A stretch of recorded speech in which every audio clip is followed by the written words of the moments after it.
Hello, welcome to Mrs. T's Treasury of Books. I am Mrs. T, and I'm so excited to be reading with you today. Today is a great day. It is the first day of Women's History Month, and I wanted to share about a particular woman. Her name is Miss Katherine Johnson, and she has inspired me in so many ways. This woman was such a trailblazer. This woman was so impactful in not only American history, but world history. And I wanted to make sure that this hidden figure is hidden no more from any one of us. And so the title of the story we're going to be reading is Counting on Katherine. And it's How Katherine Johnson Saved Apollo 13 by Helene Becker. Some of you may know that Miss Katherine Johnson, she just passed away 1 week ago today, and she was 101 years of age. And even as a centurion, Miss Katherine Johnson was still encouraging us, inspiring us, and she was speaking about the importance of women being able to know that we can do anything that men can do and that we can achieve in any field. And so, one of the things that I want us to always remember is that reading is thinking. And reading is thinking before we're reading, while we're reading, during our reading, and after our reading. We're always thinking about what it is that we're reading. And so, one of the strategies that I like to use is a KWL reading strategy. And a KWL strategy, it helps us, particularly when we're reading nonfiction and texts such as a biography. And so a KWL chart is very simple for us to use. And basically what that says is that we want to know before we read, what is it that we already know about the subject or the topic? And so in this case, what do I already know about Katherine Johnson that's going to help me to even more understand the story of her life as I read it? And so one of the things that I did is I always take a book preview before I begin reading any book. And so that preview is just looking at the cover, the title, and how the illustrations might help me. So Counting on Katherine, How Katherine Johnson Saved Apollo 13, that gives me some information about Katherine Johnson, and I can make a connection to her with Apollo 13. And I know already that Apollo 13 is a space mission, so I know that she's somehow connected to the space mission. And then I also read the jacket of the book, and the jacket of the book gave me some additional information about Katherine Johnson as well. So what do I already know from the preview of this book? So from the preview of this book, I know that Katherine Johnson is a mathematician. I know that Katherine Johnson was an African American woman. And I know that Katherine Johnson, she worked for NASA. So in thinking about that, there might be some questions that I have about Katherine Johnson. There might be some specific things that I want to learn about Katherine Johnson. And so, what do you want to know? What do you want to know is what do you want to learn? That is the W in the KWL chart. And we do these two sections, we do this before we start reading. So, what do we want to know? I want to know, what does NASA stand for? I may want to know that if I don't already know that. How did Katherine save Apollo 13? Because the cover says how she saved Apollo 13, and I may want to know that. I may not know that. And why is Katherine significant in American or world history? That might be a question that I want to know. So why is this important, this part of the chart to complete prior to reading? Is because this is the part of the chart that's going to help me to be a focused reader. Because as I'm focused, I'm really thinking about how this book answers these questions. And I want to know the answers to these questions. So I'm going to be focused and engaged in my reading as I'm reading to find out the answers to these specific questions. And these are going to kind of guide me as a reader. So after I'm reading, I'm going to fill out the last column of the chart, and the last column is the L, and that is what did you learn?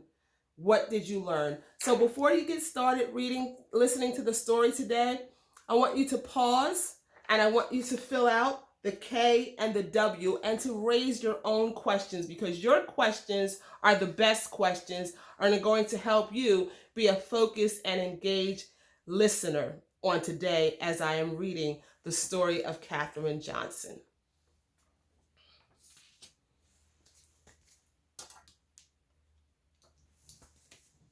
Counting on Katherine.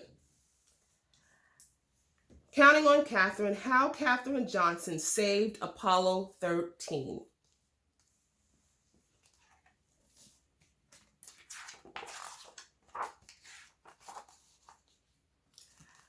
Katherine loved to count.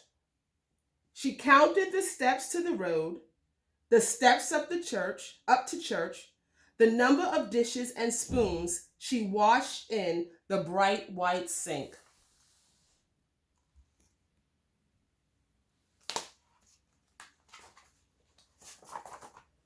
The only thing she didn't count were the stars in the sky. Only a fool, she thought, would try that. Even so, the stars sparked her imagination. What was out there? Katherine yearned to know as much as she could about numbers, about the universe, about everything.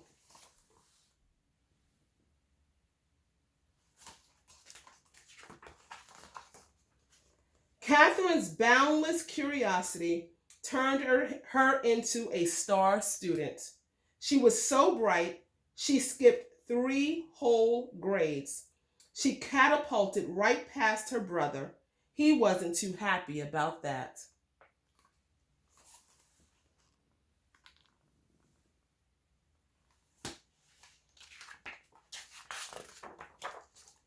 By the time she turned 10, Katherine was ready for high school.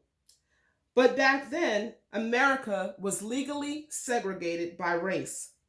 Her town's high school didn't admit black students of any age.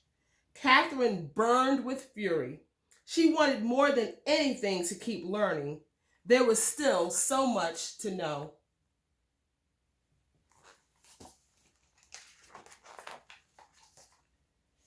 Count on me, Katherine's father told her. By working night and day, he earned enough money to move the family to a town with a black high school. And it says White Sulphur Springs, West Virginia, Institute of West Virginia.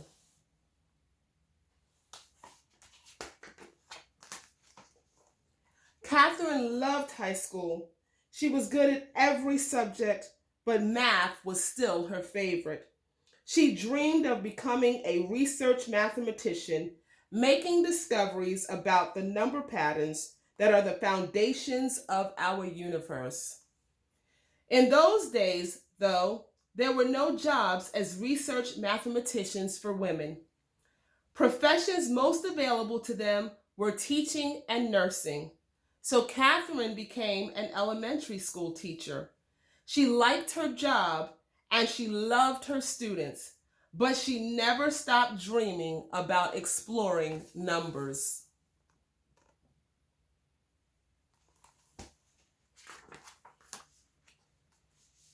In the 1950s, the U.S. government's National Advisory Committee on Aeronautics hired thousands of new employees. It even started hiring black women as mathematicians. Katherine heard about the mathematician jobs. Her heart raced with excitement. Perhaps her dream could come true after all. But when she applied for one of the positions, she was told they were already filled. Katherine had to wait a whole year until new spots opened up. Her patience paid off. She got the job.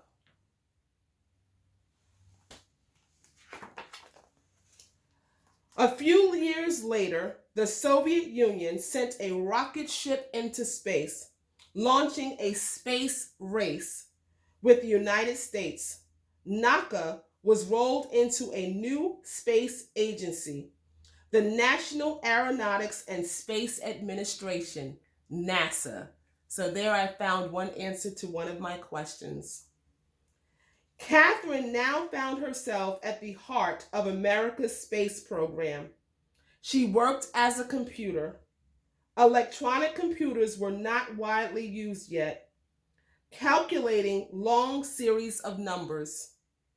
All the computers were women. They were given the tasks that men thought were boring and unimportant. That didn't bother Katherine. She knew that without her contributions, a spaceship couldn't reach its destination, nor safely return to Earth.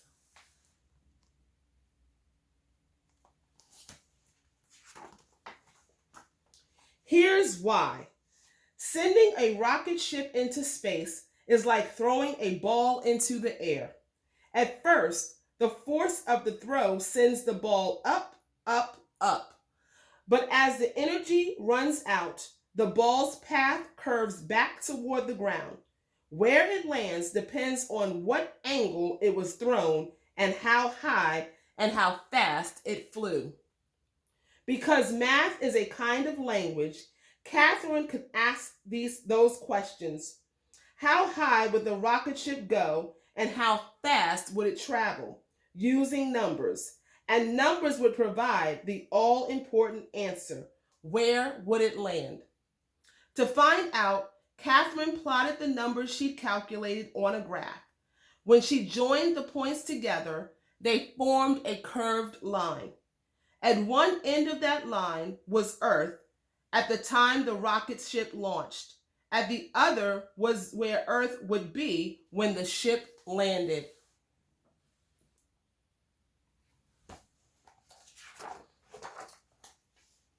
Katherine's reputation for accuracy and strong leadership skills, she was known for asking plenty of questions, got her promoted to Project Mercury, a new program designed to send the first American astronauts into space. Mercury's missions were going to be dangerous, so dangerous that even the project's star astronaut, John Glenn, refused to fly unless Katherine okayed the numbers. "You can count on me," she said. Glenn's spacecraft, Friendship 7, orbited Earth 3 times and returned home safely. Glenn became a national hero.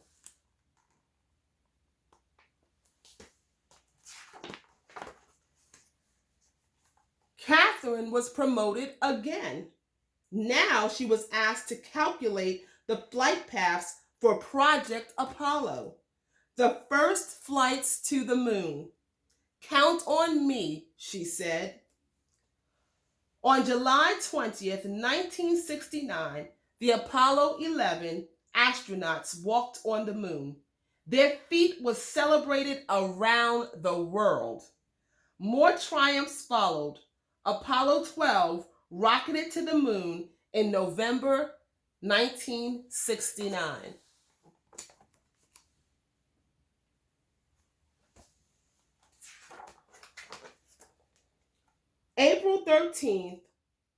Apollo 13 launched on April 11th, 1970. But on the third day of Apollo 13's flight, the worst thing happened: an explosion in space. Could the crippled spaceship make it to the moon? And if it didn't, would it be able to get back home to Earth? The 3 astronauts on board were in grave peril. Commander Jim Lovell told Missions Control, "Houston, we have a problem."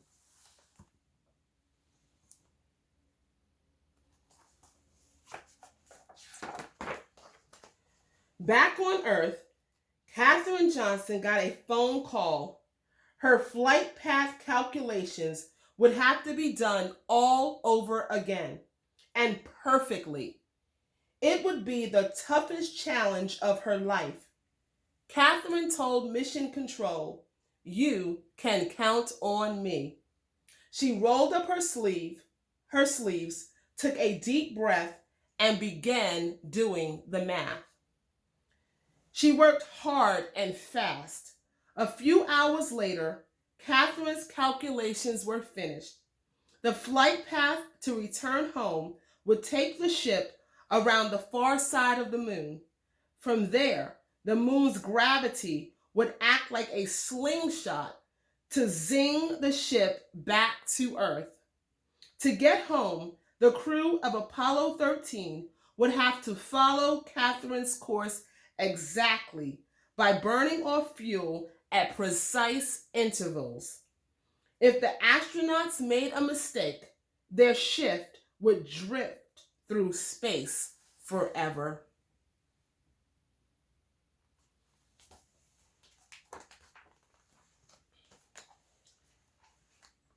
Katherine waited anxiously to hear the astronauts' report. Finally, it crackled over the loudspeakers. "We've got it. Apollo 13 was back on track."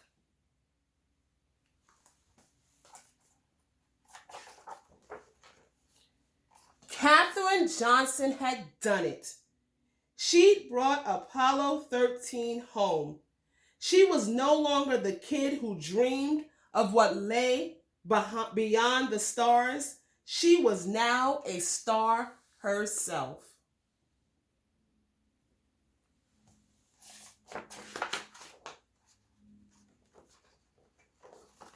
And I'm not going to read this, but this is an awesome book because it also has some more information about Katherine Johnson. And if you read this more about Katherine, that will also give you some additional information about the things that you have learned. So, based on what I've read so far, I want you to think about your questions that you wrote for your W. What do you want to know? And hopefully this book answered some of the questions that you want to know about Katherine Johnson, that you wanted to know about Katherine Johnson. And now I would like you to fill that out. What did you learn? And to share that and discuss that with your with your child. And so this will be great to have a discussion with someone about. And so I'm hoping that this KWL strategy, that you find it to be a useful strategy and a helpful strategy for building comprehension. I really hope that you enjoyed learning about Katherine Johnson as much as I enjoyed reading and sharing this story with you. And so I look forward to our time together again. And this is Mrs. T signing off for today. And I look forward to you hitting the subscribe button so that the next time we come back on, that you will not miss out. Enjoy.